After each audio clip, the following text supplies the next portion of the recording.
చేరుకుని వచ్చిన మీ అందరికీ యేసుక్రీస్తునామమున పేరిట ఆశీర్వాదాలు.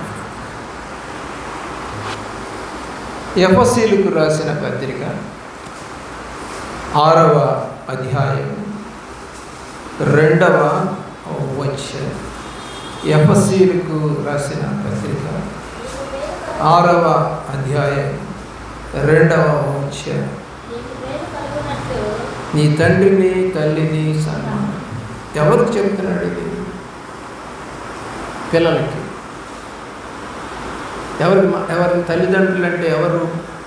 పిల్లలకి. కాబట్టి పిల్లలకి అంటున్నాడు, అయ్యా నీకు మేలు కలగాలి అని అంటే నీ తండ్రిని ముందు. బైబిల్ ఎప్పుడు కూడా తండ్రిని గురించే ప్రస్తావిస్తుంది. ఈ లోకం అయితే ఏం చేస్తుంది చెప్పండి? లోకం అయితే తల్లిని గురించి ప్రస్తావిస్తుంది. ఎందుకని? దేవుడు మొట్టమొదటిగా సృజించింది పురుషుడినే కానీ స్త్రీని కాదు. చాలామంది అంటూ ఉంటారు, నేను లోకంలో వింటారు, లేడీస్ ఫస్ట్ అని. లేడీస్ ఫస్ట్ ఎక్కడ పుట్టారు? పుట్టలేదు కాదు. పుట్టింది పురుషుడిని కలగజేశాడు దేవుడు. అందుకని బైబిల్ ఎప్పుడు చెప్పినా కూడా తండ్రి అని మాట్లాడతాడు. ఆ తర్వాత తల్లి గురించి మాట్లాడతాడు. ఈ రోజున బైబిల్ అర్థం కాదు ఎవరికి. అసలు అర్థం చేసుకునే మనుషులు కాదు. అల్లరిగా, చిల్లరిగా, ఎగతాళిగా మాట్లాడుకునే మనుషులు ఎక్కువ. ఆ దాంట్లో కలిపి ఈ రోజున ఎక్కడ ఎకిలిగా మాట్లాడుకుంటున్నారు అని తొంగి చూస్తే మనుషులు ఎందుకు అలా నవ్వుకుంటున్నారు అని తొంగి చూస్తే వాళ్ళ ఎదురుగా ఏముంటుందండి? Cell phone. వాళ్ళ ఎదురుగా ఉంటుంది ఏంటంటే సెల్ ఫోన్. అది ఎంత ఎకిలిగా నవ్వుతూ ఉంటుందంటే ఆ ఫోను. వీళ్ళరా ఆలోచించేయండి. ఆ ఎకిలితనాన్ని చూస్తూ నీవు నీ కుటుంబీకులు కూడా నవ్వుకుంటున్నారు అని అంటే నువ్వు కూడా ఒక వెకిలి మనిషివి. అదొక తప్పుడు సమాచారాన్ని నీకు ఇస్తూ, ఒక తప్పుడు పని చేస్తూ, ఒక భార్యని ఇబ్బంది పెడుతుంటేనో, ఒక కొడుకునో, ఒక కూతురునో, ఒక తండ్రినో ఇబ్బంది పెడుతుంటే నవ్వుతూ ఉంటే నువ్వు నవ్వావు అని అంటే నువ్వు కూడా ఒక వెకిలి మనిషివి. అంటే పాపం అంటే నీకు ఇష్టం. అరే తండ్రిని అలా బాధ పెడుతున్నారు, భార్యని అలా బాధ పెడుతున్నారు, భర్తను అలా ఎగతాళి చేస్తుంది భార్య. అది నవ్వాల్సినటువంటి సిట్యువేషన్ కాదు. అలాంటివి చేయకూడదు అనే జ్ఞానము లేక మీ ఇళ్లలో చేస్తారా? మీ ఇళ్లలో జరుగుతున్నాయా? మీ భర్తలు అలా చేస్తారా? మీ భార్యలు అలా చేస్తారా? మీ పిల్లలు అలా చేస్తారా? ఇలా ఆలోచించేయండి. నీ ప్రవర్తన మంచిదైతే నీ పిల్లల ప్రవర్తన మంచిదవుతుంది. నీవు ప్రార్థనా పరురాలు అయితే నీ పిల్లలు ప్రార్థన చేస్తారు. బయట ఏం చెప్తారో తెలుసా? అరే మీ అమ్మ ఎదురా, అమ్మ ప్రార్థన చేసుకుంటుంది. ఒక తల్లిని నేను అడిగాను ఒక రోజున, అమ్మ మీ అబ్బాయి ఏడి కనపడలేదు అంటే ప్రార్థన చేసుకుంటున్నాడయ్యా. నాకు అర్థమైంది, ఈ తల్లి ప్రార్థనా పరురాలు, ఆ కొడుకు కూడా ప్రార్థన చేస్తూ ఉన్నాడు. నీ కొడుకులు ఎంతమంది ప్రార్థన చేయడం నువ్వు చూసావు? నీ కూతుర్లు ఎంతమంది ప్రార్థన చేయడం చూశారు? మీ చిన్న పిల్లలు ఎంతమంది యేసయ్యా అంటూ ప్రార్థన చేయడం చూసావు?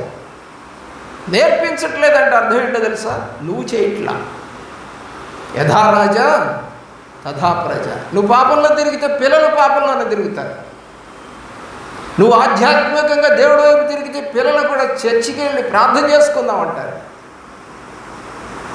కాబట్టి పాపం ఎవరిది? తల్లిదండ్రులదే. పాపం పిల్లలది కాదు. పెంపకం తప్పు, నడవక తప్పు, చూపు తప్పు, మాట తప్పు, అన్ని తప్పులు నీలో పెట్టుకొని నా పిల్లలు బాగుపడలేదు, నా పిల్లలు బాగుపడలేదు, నా పిల్లలకి చదువు రాలేదు, నా పిల్లలకు ఉద్యోగాలు రాలేదు, నా పిల్లలు బడుద్దాయిలాగా తిరుగుతున్నారు, నా పిల్లలకు మంచి పేరు లేదు, చిన్నతనంలోనే ఎవరితో అబ్బాయితో లేచిపోయారు, అమ్మాయితో లేచిపోయారు, దొంగతనం చేస్తున్నారు, బూతులు తిడుతున్నారు అని అంటే కారణం నువ్వే. నీ ఇంట్లో బూతులు తిట్టుకుంటుంటే పిల్లలకు వచ్చేస్తాయి. నువ్వు బూతులు తిట్టుకునే సమాజంలో పిల్లల్ని కనుక పెంచితే వాళ్ళకి కూడా అవి వచ్చేస్తాయి. కారణం ఏంటంటే నువ్వు సంకలో వేసుకొని నువ్వు తిడతావు, వాళ్ళు తిట్టుకుంటుంటారు. ఇద్దరు మాటలు పిల్లలు వింటూనే ఉంటారు నీ సంకలో కూర్చొని. ఉగ్గుపాలతో నువ్వు పాపాన్ని జయిస్తున్నావు నీ పిల్లలకి, ఉగ్గుపాలతో. అరే ఈ పిల్లలు ఈ మాటలు వినకూడదు అనేది కూడా లేనటువంటి దౌర్భాగ్యపు స్థితిలో తల్లులు ఉన్నారు, ఈ రోజున తండ్రులు ఉన్నారు. కొట్లాడుకుంటున్నారు, తిట్టుకుంటున్నారు, అరుచుకుంటున్నారు, అలుగుతున్నారు. చిన్న పిల్ల ఒకరోజు ప్రార్థనకి నేను వాళ్ళ ఇంటికి వెళితే వాళ్ళ నాన్నగారు రండయ్య గారు కూర్చోబెట్టి కాసేపు మాట్లాడిన తర్వాత అమ్మాయి లేదయ్యా అని అడిగాను. అడిగితే ఉందండి అని. వాళ్ళకి ఒక పాప ఉంది, 4-5 ఏళ్ల పాప. ఆ పాప చెప్తా ఉంది, మమ్మ నిన్న మా నాన్న మీద అరిచి అలిగి పడుకుందండి, మేము టిఫిన్ కూడా తినలేదండి అని చెప్పింది. చెప్పి గదిలో, పెద్ద గదిలేం కాదు, తలుపులు వేసుకున్నా కూడా వినపడేటువంటి స్థితిలోనే ఉన్న గది. ఈ గదిలో నేను కూర్చుంటే ఆ గదిలో ఆమె పడుకొని ఉంది తలుపులు వేసుకొని. బిడ్డ వెళ్ళి అమ్మ పాస్టర్ గారు వచ్చారంటే రా అంటా ఉంది. విశ్వాసి, రక్షణ పొందింది. పిల్ల ఏడుస్తుంది, భర్త ఏడుస్తున్నాడు, టిఫిన్ చేయలేదు, కానీ వాళ్ళు చర్చికి వెళ్తారు. వాళ్ళు విశ్వాసులు. ఏ కుటుంబం అది? పాపం చేస్తున్న కుటుంబం, పాపంలో నడుస్తున్న కుటుంబం. సమాధానపడువారు ధన్యులు. నీకు సమాధానం లేదు. ఎందుకు కొట్టాడు నిన్ను అసలు? కారణం ఏంటి? నువ్వు ఎదిరించావు, నువ్వు ఎదిరించి మాట్లాడావు. ఎందుకు ఎదిరించావు? నీకు డబ్బులు కావాలని అడిగావు. ఫలానా డ్రెస్ కొనుక్కుంటానికి ఒక 5,000 అడిగితే లేవన్నాడు. ఏ మొగాడు అంది. అరుచుకున్నారు, కొట్టుకున్నారు. అర్థం చేసుకోలేని పెళ్ళాలి కుటుంబాన్ని తగలబెడతా ఉన్నారు ఈ రోజున. లగ్జరీస్గా తిరగడానికి అలవాటు పడిపోయి దేవుడు గుడ్డని కప్పుకోవడానికి ఇచ్చాడు, చూపించుకోవడానికి ఇవ్వాల. దేవుని యొక్క ప్రేమలో అడదాం. దేవుని యొక్క ప్రేమలో గుడ్ ఫాదర్, మంచి తండ్రి చాలామంది ఉన్నారు బైబిల్లో. ఆదికాండం 7వ అధ్యాయం 1వ వచనం. ఆదికాండం 7వ అధ్యాయం 1వ వచనం.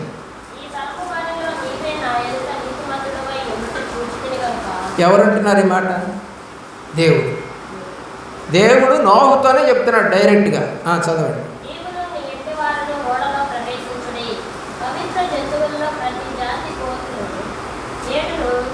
చాలు, మీ ఫ్యామిలీ మొత్తం ఓడలోకి వెళ్ళండి. మొట్టమొదటి మాట ఏంటి? నీవు నీతిమంతుడు అయి ఉన్నావు. ఇప్పుడు ఎవరి ఫ్యామిలీ రక్షణ ఓడలోకి వస్తుంది?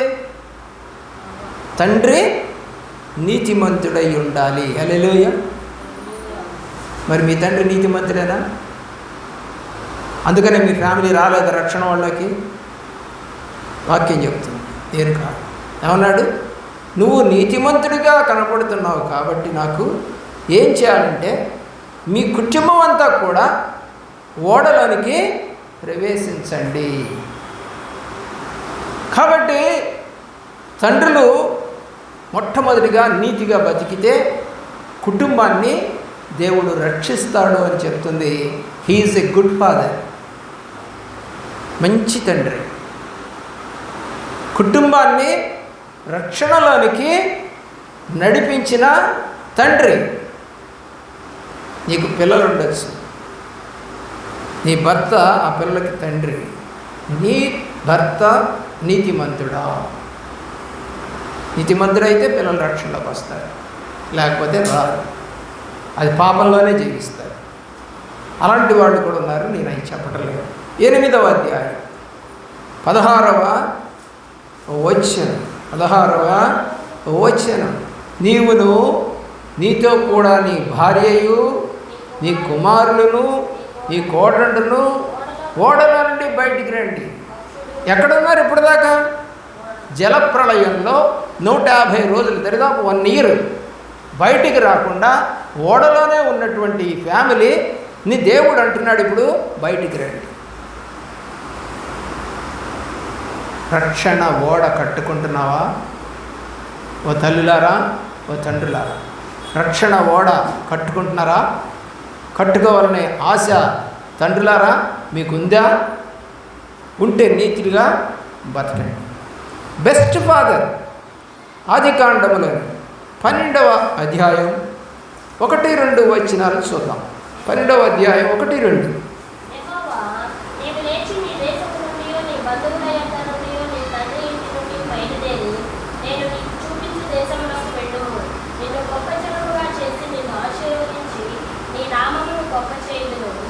నాలుగవ వచనం. మొదటి 2 వచనాల్లో దేవుడు మాట్లాడాడు అబ్రహాముతో. 4వ వచనంలో దేవుడు చెప్పినట్టుగా వెళ్ళిపోయాడు. మీ ఇంటికి వచ్చి ఎన్నిసార్లు పిలిచాము, నిన్నెన్నిసార్లు పిలిచాము, కానీ నువ్వు వచ్చావా?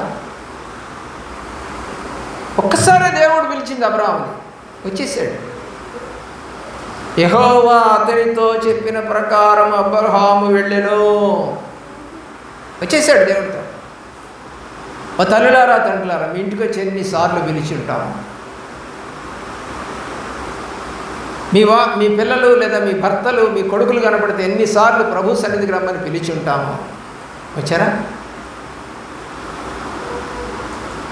ఎందుకు బెస్ట్ ఫాదర్ అయ్యాడు అబ్రహాం అంటే, పిలవగానే దేవుడి దగ్గరికి ఆయన చెప్పినట్టుగా చేయడానికి వెళ్ళిపోయాడు. He's best father. ప్రియులారా, ఆలోచించి 22వ అధ్యాయం 2వ వచనం. నీకు ఒక్కడయ్యున్న నీ కుమారుని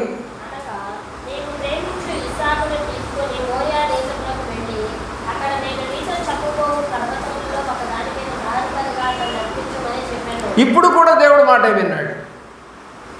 పిల్లల్ని ఇచ్చింది దేవుడే, పిలిచింది దేవుడే, రమ్మంది దేవుడే, ఆశీర్వదిస్తానంది దేవుడే, అన్నింట్లో దీవించింది దేవుడే, అన్నింట్లో బలపరిచింది దేవుడే, ముసలితనంలో యుద్ధంలో కూడా గెలిచింది అబ్రహాము చేత నడిపించింది దేవుడే.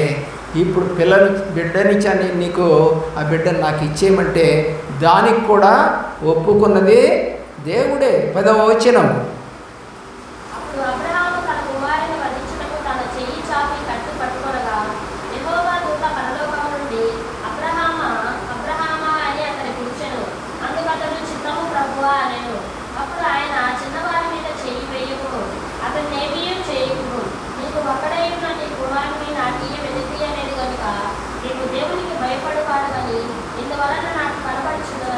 ఎందుకండి ఈయన బెస్ట్ ఫాదరు?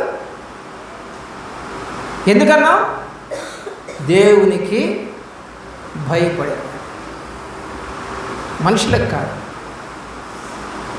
నీ భర్త లేదా ఇప్పుడు నీకు ఆల్రెడీ పిల్లలు పుట్టుంటే అతని తండ్రి అయితే ఆ తండ్రి దేవునికి భయపడేవాడేనా? క్వశ్చన్ వేసుకో, వాక్యాన్ని బట్టి క్వశ్చన్ వేసుకో.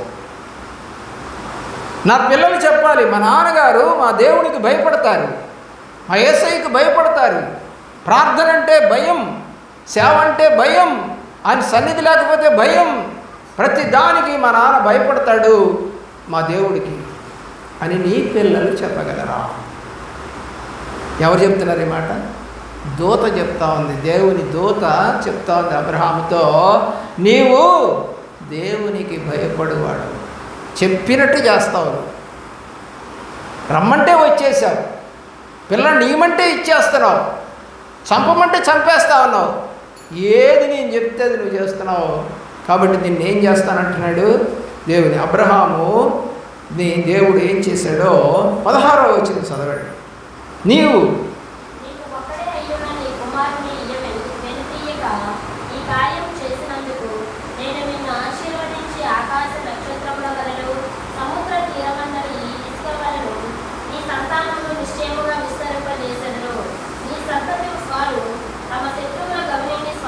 ఎంత ఆశీర్వాదం, ఎంత వాగ్దానం. ఎవరికండి ఈ వాగ్దానం అంతా? నీ పిల్లలకి. తండ్రి భయపడేవాడైతే, తండ్రి నీతిమంతుడైతే, తండ్రి పిలవగానే వచ్చిన వాడైతే ఎలాంటి ఆశీర్వాదం. ఇదేమన్నా ఇస్సాక్కి తెలుసా? మన పిల్లడికి ఏమన్నా తెలుసా ఇది?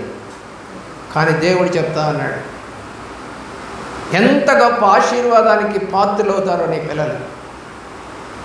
తండ్రులారా, నీతిమంతులుగా ఉండటం నేర్చుకోండి, దేవునికి భయపడేవారుగా ఉండటం నేర్చుకోండి. నీ పిల్లలు బాగుపడతారు, నీ పిల్లలు రక్షించబడతారు. నీ పిల్లలకి భూమి మీద ప్రతి విషయంలో స్వాస్థ్యంగా దేవుడు ఇవ్వడానికి సిద్ధంగా ఉన్నాడు. అయితే నువ్వు దేవునికి భయపడాలి, నువ్వు దేవునికి నీతిగా బతకాలి. ఈ రెండు నీళ్ళు లేకపోతే ఆశీర్వాదాలు లేవు. బతుకుతున్నామన్న పేరు మాత్రమే ఉంటుంది. నేను అలాంటి పేరు కోరుకోవాలి. నేను నా కుటుంబం బహుగా ఆశీర్వదించబడే కుటుంబంగా కనపడాలి. అన్యాయపు సొమ్మొద్దు, పాపపు సొమ్మొద్దు, దొంగతనాలు వద్దు, లంచాలు వద్దు, అబద్ధాలు వద్దు. ఉన్నది ఉన్నట్టుగా మాట్లాడతాను ప్రభువా, ఏమైనా చేయను అని ప్రభు పాదాలు పట్టుకున్నాను. ఎవరి దగ్గరికి పోయి మొక్కలేదు, బచ్చీలాడుకోలేదు, ఏ అధికారి దగ్గరికి పోయి చేయి చాచి లంచాలు ఇవ్వలేదు. మాకు రావాల్సిన డబ్బులు రాకపోయినా చాలామంది లంచాలు ఇచ్చి వెంటనే అకౌంట్లో వేయించుకుంటే నీకు రాలేదా అంటే నవ్వారు నన్ను. నా దేవుడు ఇచ్చినప్పుడే తీసుకుంటానన్నా, నాకు సంవత్సరం తర్వాత వచ్చిన డబ్బులు. కానీ లంచాలు ఇవ్వాల. కానీ నువ్వైతే వాళ్ళందరికీ పడిపోయినాయి అంట, మనకు పడిపోవట్లేదు. ప్రభు పాదాలు పట్టుకోకుండా లంచాలు ఇవ్వడానికి చేతిలో డబ్బులు పట్టుకోపోయావా? పాపం చేయడానికి వెళ్ళావా? అక్రమం చేయడానికి వెళ్ళావా? అన్యాయంగా సంపాదించుకోవడానికి వెళ్ళావా? ఆ పాపం అంతా చుట్టుకుంటుంది. నువ్వు ఎంత పాపం చేసావో అంత పాపం రౌండప్ అవుతూ ఉంటుంది, తిరుగుతూ ఉంటుంది నీ చుట్టూ, వదిలిపెట్టదు. దయ్యం వదిలిపెట్టినట్టుగా పాపం నిన్ను వదిలిపెట్టదు, తిరుగుతూనే ఉంటుంది. మూడవది గుడ్ ఫాదర్. ఏమండి? Best father, good father, the best father, very best father. ఏమండి? చాలా రకాల ఫాదర్స్ ఉన్నారు బైబిల్లో. యెహోషువ గ్రంథం 24వ అధ్యాయం 15వ వచనం.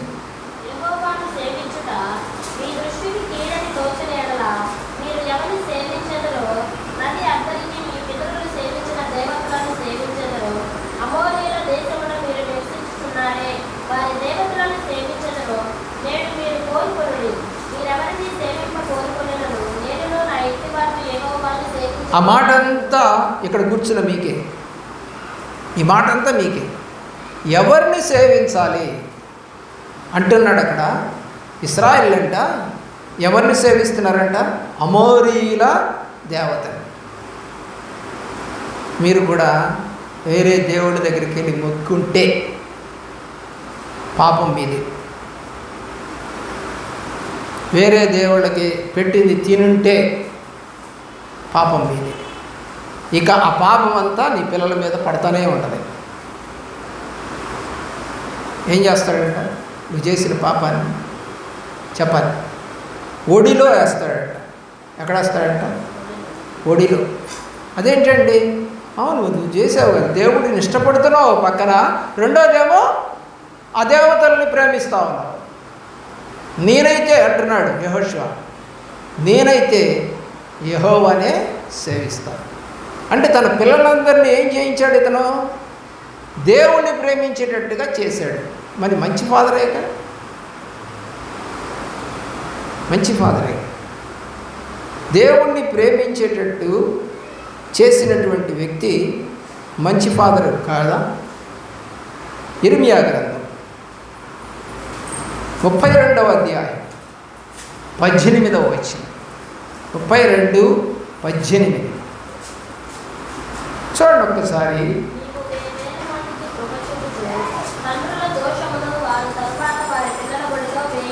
ఏమన్నాడండి? తండ్రుల దోషమును. నువ్వు ఎలాంటి పాపం చేసావో తండ్రి, ఆ పాపం అంతా కూడా ఎవరి మీద పడుతుందట? బాగా గుర్తుపెట్టుకో.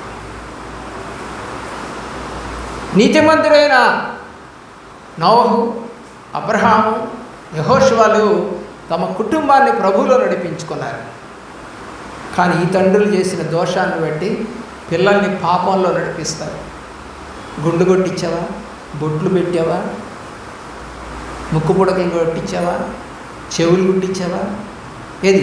దేవుడు వాళ్ళ దేవతల సన్నిధిలోనికి వెళ్ళి పూజలు చేయించావా? తర్పణాలు పెట్టారా? ప్రతి పాపము ఎక్కడేస్తాడు? ఒడిలో. దానికి మూల్యం నువ్వు ఆ యొక్క తిరుగుళ్ళు తిరిగితే నీకు 5,000 10,000 అయితే నీ పిల్లలకి రోగాలు కష్టాలు వస్తే లక్షలు ఖర్చు అవుతాయి. Yes, this is true.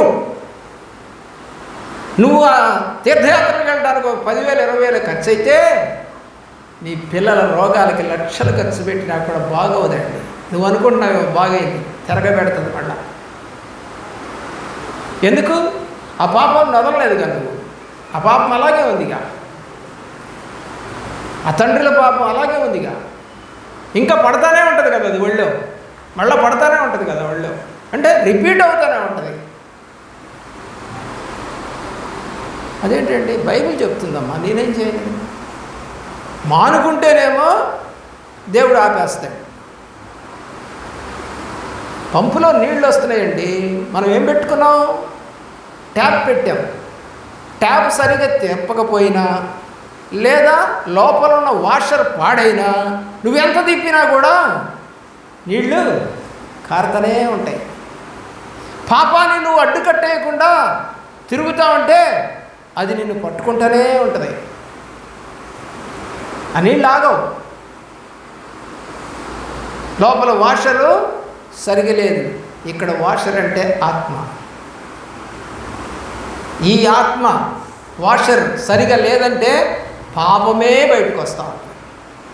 పరిశుద్ధత రాదు, ఆత్మ రాదు, నీతి రాదు, యథార్థత రాదు, పాపమే బయటకు వస్తుంది. చేస్తూనే ఉంటుంది దాన్ని. దాని పర్యవసానం అది చేసినందుకు 10,000-20,000 అయితే నీకు లక్షలు ఖర్చు అవుతాయి. ఒక్కోసారి మరణం కూడా సంభవిస్తుంది. అప్పుడు ఏడ్చినా ఏం ప్రయోజనం? ఏమి చేయలేవు. నీ వల్ల ఖాళీక అయిపోయింది. దేవుడు అవకాశం ఇచ్చాడు, దాన్ని నువ్వు అడ్డుకట్టేయలేదు. కాబట్టి అది ఏమవుతుంది? ప్రవాహంలాగా వచ్చేస్తుంది. ప్రవాహానికి తట్టుకోగలమా? తట్టుకోలేము. ప్రియులరా, ఎవరితను? Good father. Good father. Abraham గురించి దేవుడు ఒక కితాబ్ ఇచ్చాడు. ఏమని ఇచ్చాడో చూడండి. అందుకని అతనికి ఒక పేరు ఉంది బైబిల్లో, ఫాదర్ ఆఫ్ ది ఫెయిత్, అంటే విశ్వాసులకు తండ్రి. ఆదికాండం 26వ అధ్యాయం. ఆదికాండం 26వ అధ్యాయం 24వ అధ్యాయం 26, 24 రైట్, ఓకే. 26వ అధ్యాయం 24వ వచనం.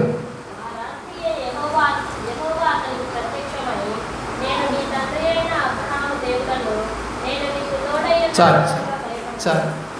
ఎవరి దేవుడిని అని చెప్పాడండి?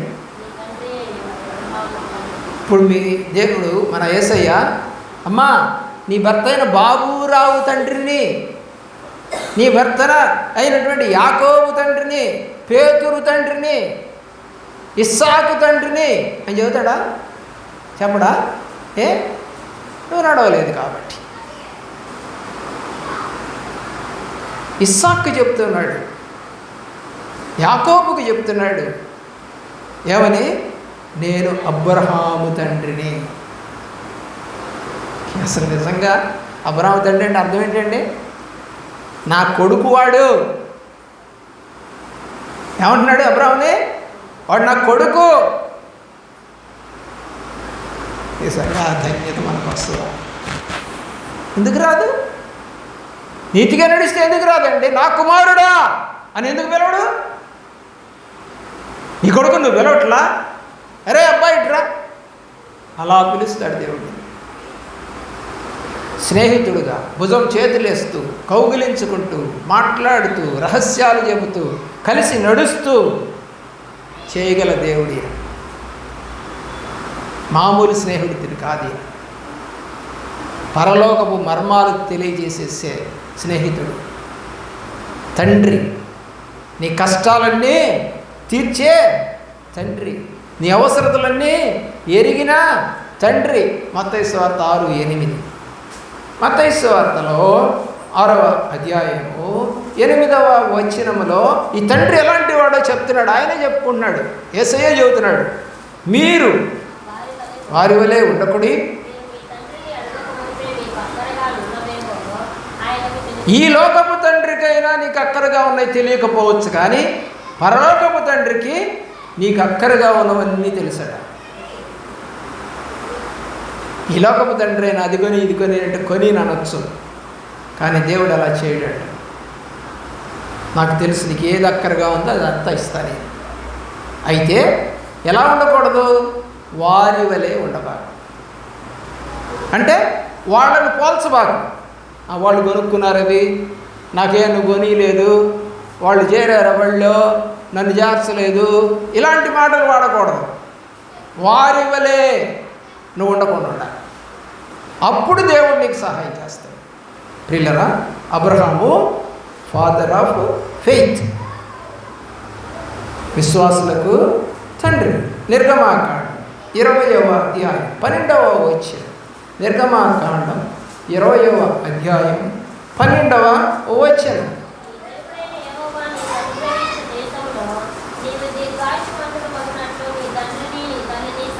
కాబట్టి నీకు ఆయుష్ పెరగాల, మీ అమ్మ నాన్నని ప్రేమించు, ఇసుక్కోకు, తిట్టుకోకు, గొణక్కో. చాలామంది ఇది పిల్లలు ముసలాళ్ళని చూసి గొణుకుతుంటారు, తిట్టుకుంటుంటారు. దేవుని యొక్క ప్రేమలో ఆలోచన చేయవాక్యం. అపోస్తుల కార్యక్రమం 10వ అధ్యాయం 1-2 వచ్చిన 1-2 వచ్చిన.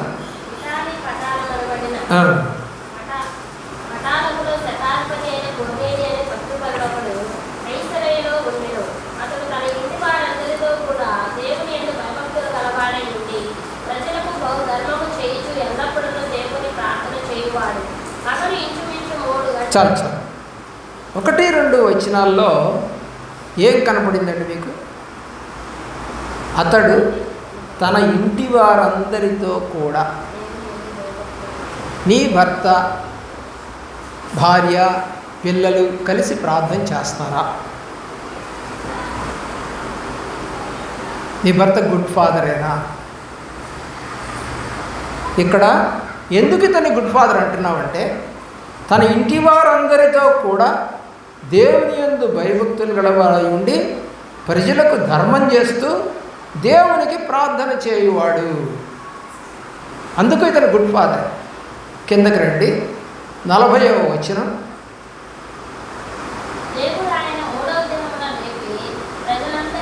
ఆ 47 చదవమ్మా.